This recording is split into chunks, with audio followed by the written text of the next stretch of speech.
Today I'm wearing Lost Cherry. This is from Tom Ford.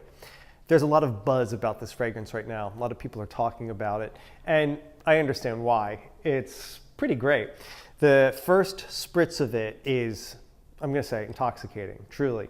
It has this boozy cherry smell, and it really reacts to a lot of my senses. I get the mouthfeel of biting into maraschino cherry or one of those chocolate covered cherries and just feeling the sweet syrup ooze out.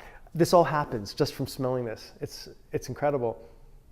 The dry down, I sprayed it earlier so I can smell it on my wrist, mellows out substantially. It just becomes a part of you, and it resembles, in my opinion, something like a cherry pipe tobacco. And it reminds me of when a friend of mine gave me a jar full of tonka beans, as one does, and I smelled them and realized at that point that cherry and almond are actually really similar in their scent profiles. There's definitely a crossover, and the smell is just beautiful and intoxicating.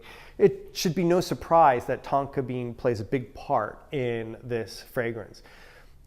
Also, jasmine sambac is listed as a note, rose, cedar, vetiver, but I do have to say that none of those notes are particularly apparent. They're giving structure to the fragrance and bringing out aspects of that gorgeous cherry almond accord.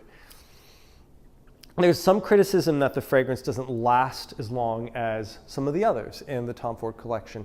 And I'm gonna say that's probably true. I mean, it does mellow out considerably, but it lasts nicely, almost like you put on this amazing lotion that you wanna keep smelling. I personally have no problem with that because I like fragrances that are a little bit more on the subtle side, that I can just feel on me rather than announce. And this definitely fits that description.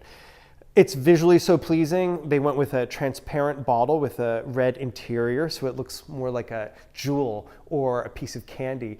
In so many aspects, it just delights so many of my senses. So thumbs up, I love it. Lost Cherry, it's definitely my rotation.